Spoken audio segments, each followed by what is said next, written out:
आप सभी का स्वागत है। आपके साथ मैं हूं जोहम रुपा। बलिया में योगी सरकार की सबसे बड़ी परियोजना ग्रीन फील्ड एक्सप्रेसवे अब खतरे में है। बाढ़ और भ्रष्टाचार के दोहरे संकट से जूझ रही इस परियोजना को लेकर अब यूपी सरकार के परिवहन मंत्री खुद मौके पर पहुंचे और चौंकाने वाले खुलासे किए। बलिया में योगी सरकार की सबसे बड़ी परियोजना ग्रीन फील्ड एक्सप्रेसवे अब खतरे में है। एक तरफ गंगा की बाढ़ का कहर तो दूसरी तरफ सरकारी तंत्र में घोटाला। आरोप है कि बाढ़ खंड और जल निगम के अफसरों ने 12 करोड़ की 2 परियोजनाओं में एस्टिमेट के नाम पर करोड़ों का खेल खेला। ग्रामीणों की शिकायत पर खुद उत्तर प्रदेश के परिवहन मंत्री दयाशंकर सिंह ट्रैक्टर से मौके पर पहुंचे। वायु श्रेणी की सुरक्षा के बावजूद मंत्री ने सड़क छोड़ खेतों और पानी से होते हुए ट्रैक्टर पर सवार होकर गंगा किनारे परियोजना का स्थलीय निरीक्षण किया। निरीक्षण करने के बाद मंत्री ने बताया कि अगर ग्रीनफील्ड एक्सप्रेसवे नहीं बचा तो बलिया भी नहीं बचेगा। साथ ही उन्होंने आरोप लगाया कि बाढ़ खंड और जल निगम के अधिकारियों ने एस्टिमेट में जानबूझकर कमी की और घटिया काम करवाया। और इसको किसी तरह से ग्रीन एक्सप्रेसवे को बचाना है। ग्रीन एक्सप्रेसवे नहीं बचेगा तो बलिया शहर भी नहीं बचेगा और बहुत क्षति हुई है। ज़मीन को बहुत गंगा जी के गोद में ज़मीन चली गई है और जो भी जिम्मेदार होगा उसको पर कार्रवाई की जाएगी। और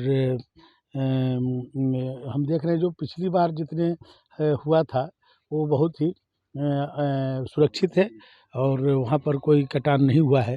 लेकिन जो नया कार्य हुआ है वहाँ पर कटान हुआ है। उसमें इन लोगों ने एस्टिमेट में कुछ जो है कमी किया है, उसकी पूरी जांच कराई जाएगी और फिर से इसको जो है सुदृढ़ कराया जाएगा। मंत्री जी ने तो दोनों परियोजनाओं की जांच के आदेश दिए हैं और जांच में दोषी पाए जाने वालों पर कड़ी कार्रवाई की जाने की भी बात कही, चाहे वे अधिकारी हों या ठेकेदार। स्थानीय लोगों का कहना है कि बाढ़ से पहले ही अगर कार्रवाई नहीं हुई तो ये करोड़ों की योजना सिर्फ कागजों में ही रह जाएगी।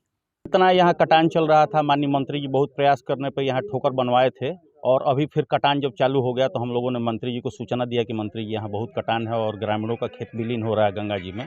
तो यहाँ रास्ता न होने की वजह से भी ट्रैक्टर से भगते हुए यहाँ वो आए और माननीय मंत्री जी दयाशंकर सिंह जी और इसका निरीक्षण किया उन्होंने।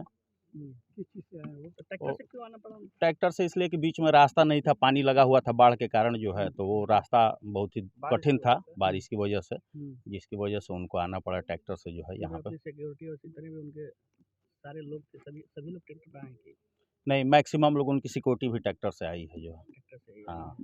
क्या आश्वासन मिला है मंत्री जी की तरफ से? माननीय मंत्री जी जिम्मेदार लोग हैं उनके। माननीय मंत्री जी तो इसके पूर्व मंत्री भी और ये वर्तमान मंत्री भी पूरा प्रयास किए इस क्षेत्र को कटान से रोकने के लिए और बड़ी बड़ी परियोजना भी लाए। उनके परियोजना में कई परियोजनाएं सफल भी रही, लेकिन माननीय जो यहाँ के एक्सियन हैं संजय मिश्रा जी या जो भी हैं, वो हर बार आते हैं और ग्रामीणों को एक नया प्रोजेक्ट दे के और आश्वासन दिलाते हैं कि अब कटान रुक जाएगा। और काफ़ी अनियमितता उनके द्वारा ही या उनके ठेकेदारों द्वारा बढ़ती गई है, जिससे कि शासन को भी जो है काफ़ी शर्मिंदगी महसूस करनी पड़ रही है। आज जो कितना कटान हुआ है यहाँ पे जो कार्य बाढ़ विभाग के द्वारा कराए गए हैं, उस कटान बाढ़ विभाग के द्वारा कराए गए काम में सिर्फ एक काम बचा हुआ है जो बाहर की कंपनी काम कराई थी। बाकी यहाँ के लगभग 4 काम गंगा जी में विलीन हो गए हैं। अब सवाल ये है, क्या इस कार्यवाही से ग्रीनफील्ड एक्सप्रेसवे को बर्बादी से बचाया जा सकेगा या फिर बलिया एक बार फिर सिस्टम की लापरवाही का शिकार बनेगा? एक तरफ बाढ़ का खतरा, दूसरी तरफ करोड़ों के खेल की आशंका। अगर जांच में घोटाले की बात साबित होती है तो ये सिर्फ एक परियोजना नहीं बल्कि पूरे सिस्टम की जवाबदेही पर सवाल खड़ा करेगी। ऐसा कभी देखने में नहीं आया है कि कोई सरकारी योजना हो और उसमें घोटाला ना हो।